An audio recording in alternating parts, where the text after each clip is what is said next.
We've been excited for quite some time to get back to the Dothraki, partly just because as a tribe, we always loved them in season 1. The Dothraki were such majestic, terrible, brutal, fun people to work with.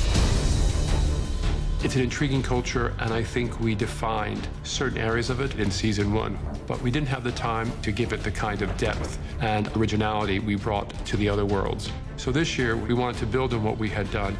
We feel like this time was our chance to revisit that world, to revisit their city of Vias Dothrak and give us a real sense of what that city feels like and looks like in a way that we never got in season 1. Not since season 1 have we had an opportunity to do something like this.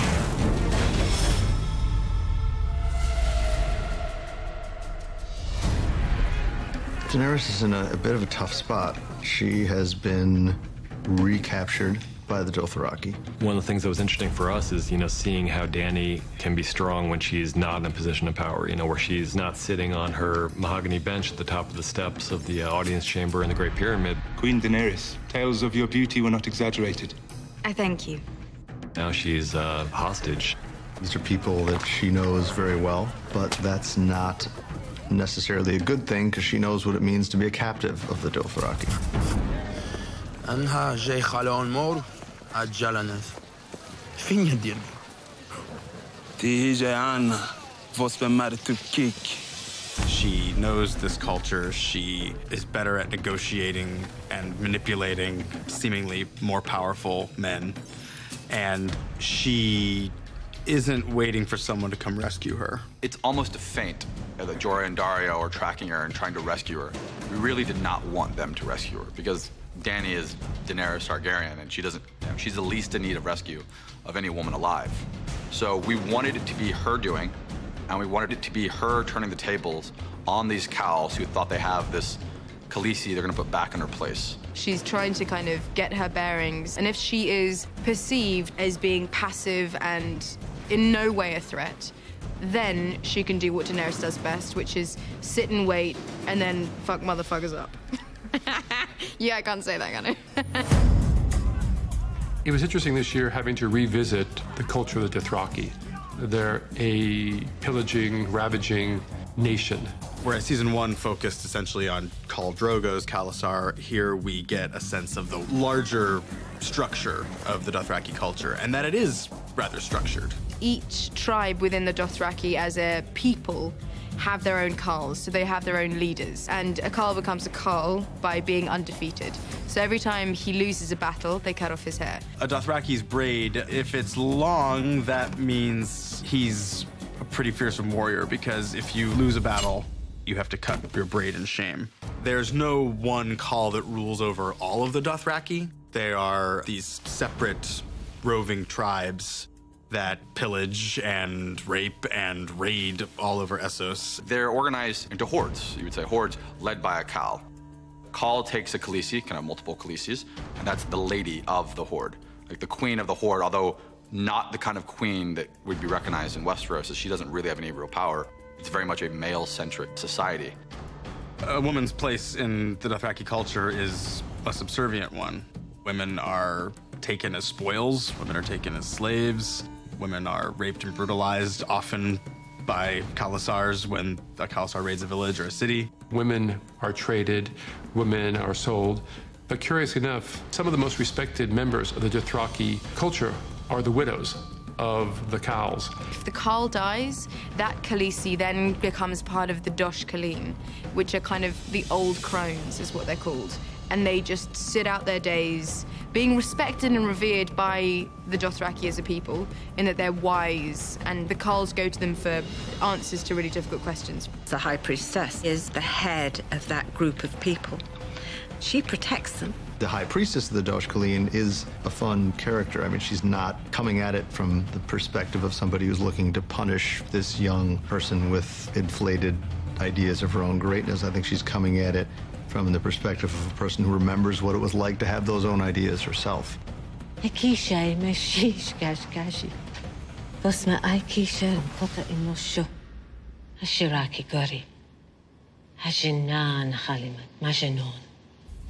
Ai chalisari chalarun vejvena.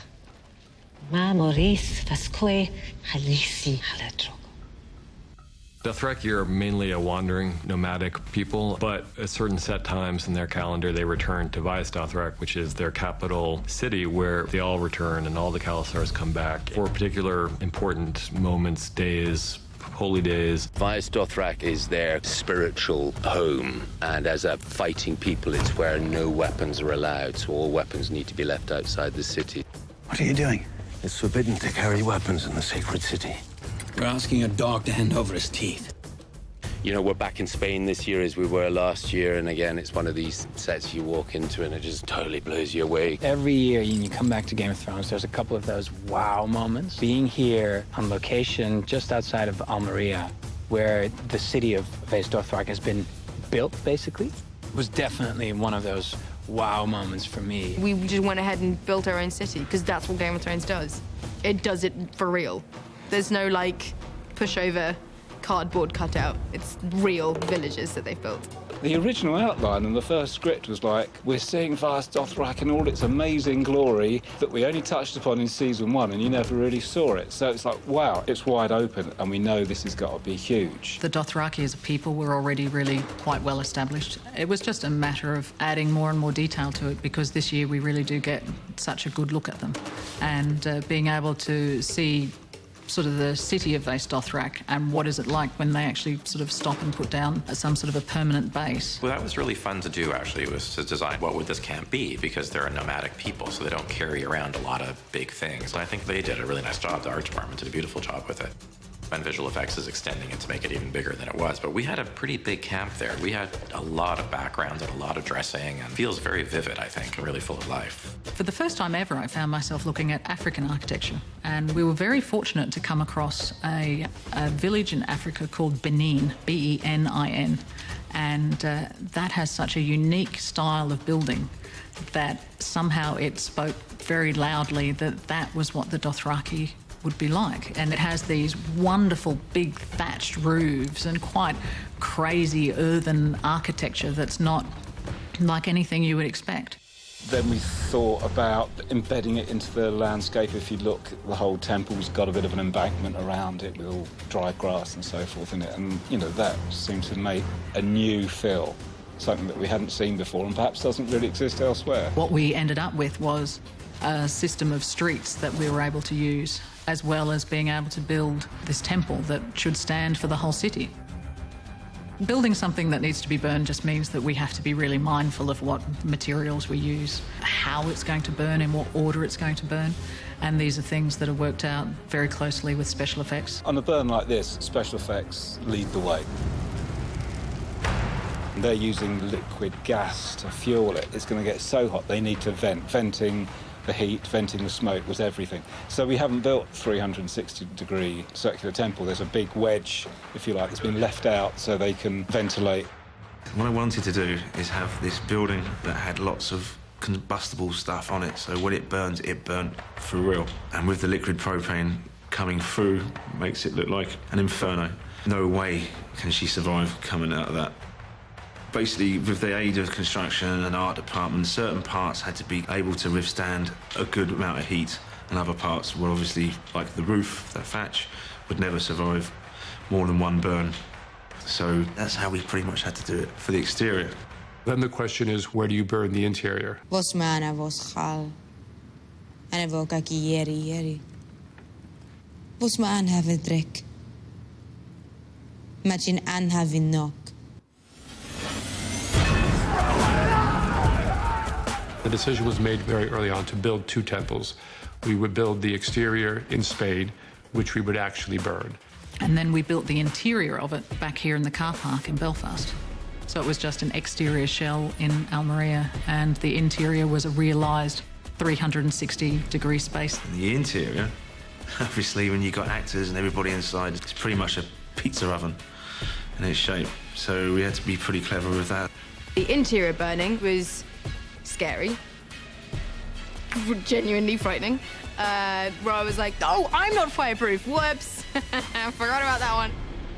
We had to have a completely controlled environment for the big shot of Dany walking through the flames. When she leaves, we actually dressed up her stunt double in a fire suit and a fire mask and walked her through some very intense flame, which created the pocket of air for when Emilia does her walk, which is without flame, which is with the lighting effect, that can be comped in, but it looks like the flame reacts correctly to a body walking through it.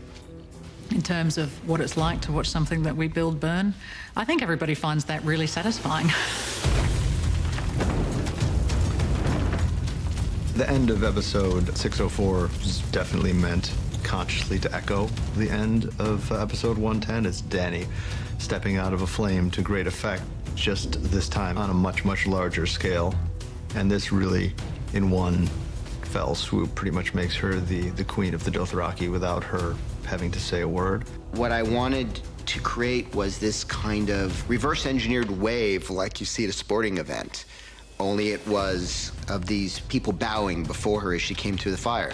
The notion was that you start to see one person go down, and then 2, and then 4, and then 8 and 16, so it becomes like these massive dominoes of 5,000 people, which is created with the help of the visual effects department.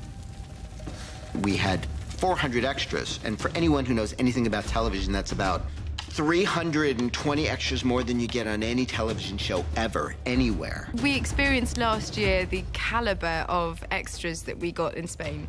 And again, it was just repeated. I've just never worked with such hard-working, happy to be there people. And it just infects the whole set. They're very enthusiastic about being with us, which is fantastic because these extras get up so early in the morning.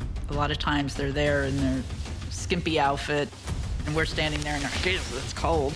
And meanwhile, they're there with maybe a little blanket on that we have to strip off as soon as we want to start shooting. So to me, that after a 12-hour day or 13-hour day for them, that they're still loving it. I mean, it really is a fun place to shoot, and the extras are just extraordinary. We went through the process of having these extras place themselves in different portions around the temple, and then they do what they call tile work, which is they lay it in, and by the time that they're done, it looks like you have 5,000 extras bowing before Dany. One of the things that goes through Darya's mind is that he thought he knew the extent of her strength and power, but seeing her walk out of the burning temple, it just blows him away. The two of them are kind of in a similar situation in terms of watching Daenerys. I think it's in that moment that they're both filled with a kind of awe and loss at the same time, because they know that if she's capable of doing that, then why would she ever need them? And the truth is that she doesn't. I banished you. Twice. You came back. Twice. Jorah comes back to win my favor, but in that journey, he becomes very sick. The moment actually in the series where she was probably most likely to touch me, I have to retreat. You must send me away. I think Daenerys doesn't know what she's going to do with him and the conversation that's going to be had. But then before they can get anywhere, he shows her that. And I think that cuts to the core of the matter, which is that she loves him. She knows that he's doing the best for her by walking away. But then she kind of one-ups him by saying, "You're not leaving me. I'm giving you a job. I command you to heal yourself." What Daenerys says, which is, I need you by my side when I take the Seven Kingdoms, that's what Jorah's lived for ever since he met her. So he's giving him a reason to go out and find that cure, not for himself, but for her. Saying goodbye to this character was going to be painful for the audience, but more painful for Dany, given her conflicted emotions about Jorah. And I remember talking to the actors about keeping the tears inside as long as you could. And that when Jorah admits his love for Dany, that would be probably something he couldn't totally meet her eyes. I love you.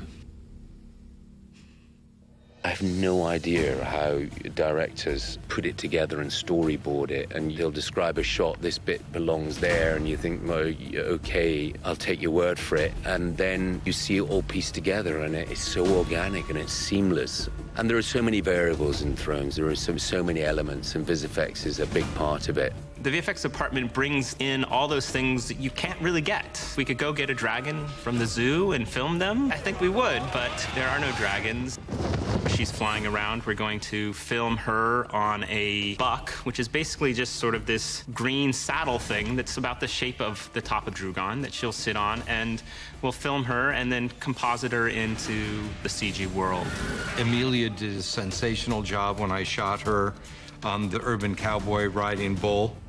And having the horses active in the scene charged the scene with a certain amount of chaos and energy. That was totally realistic and brought the level up of how the Dothraki extras reacted. They get on board with her speech. It's extraordinarily rousing.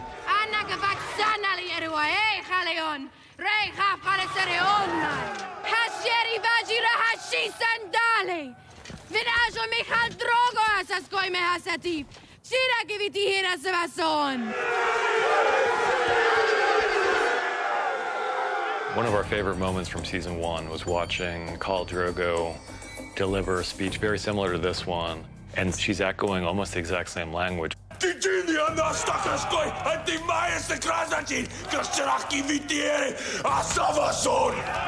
was one of our favorite moments because it was a big turning point in the story where we really see Dany's ambitions coming to the fore, and also partly because of Jason Momoa's performance, who was so incredible at delivering a speech in a made-up language.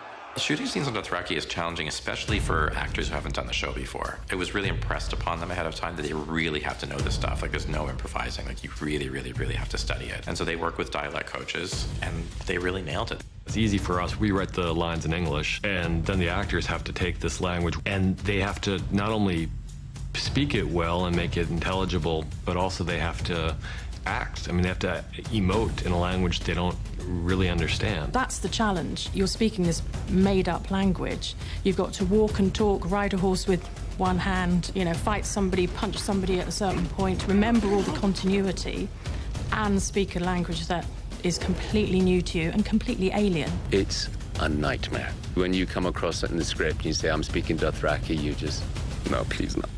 Please no. If it weren't for a little magic fairy who goes by the name of Jan Hayden-Rowles, we would all be ruined. We would all be screwed. The reality is that you have your line, the cat sat on the mat, and it would then be translated into words that are applicable to be translated into Dothraki. So the cat sat on the mat would turn into the non-dog would be sitteth by the near the on the sort of by the door-ish kind of thing. And then that would be translated into Dothraki. And then you'd learn that. Amelia listens to it rhythmically, so she listens to the MP3 files, and then we'll clap it. I've now got little sneaky little tricks that really help me. Like, I make it into a song. Yeah. Sometimes we beatbox it. We like, and I'll be beatboxing and she'll be singing along like a rude girl. Like, if you get like the right rhythm or something, then it stays in your mind and you like remember the rhythm. أنا داينيريس جافاسكو هي على تاغاريان أتاك محاكسون مايو سافير ساك خاليسي ميرني خاليسي من داتلي من رويناري ماتاكي خاليسي مرافوشي جافورشي فيا فاراك. Everything that I say is in Dothraki, so I am completely subtitled, which is cool, you know, it's been a great experience. I mean, the last sort of couple of scenes we shot on the temple, there's like 5 or 6 pages of Dothraki dialogue. It was definitely one of the most challenging things I've ever done. There's something about it that just makes the whole world seem more believable. You know, it's a weird thing to say, verisimilitude, when you're talking about a made-up language in a made-up world where dragons exist and magic and so forth. But, you know, for us, we're never trying to be tongue-in-cheek. We're always trying to present a world that's completely real. It's not our world, but it's a real world. And the Dothraki is just one element that adds to that illusion. I think Dany is one of the most fascinating characters because the audience never knows what to expect from her storyline. In this season, she becomes the true warrior queen, ready to take on the world. Watching the way she has come into her own with all the mistakes that she's made and all the impulsive decisions that have come with it feels like she has earned it. She's messed up a lot. Stuff's gone wrong.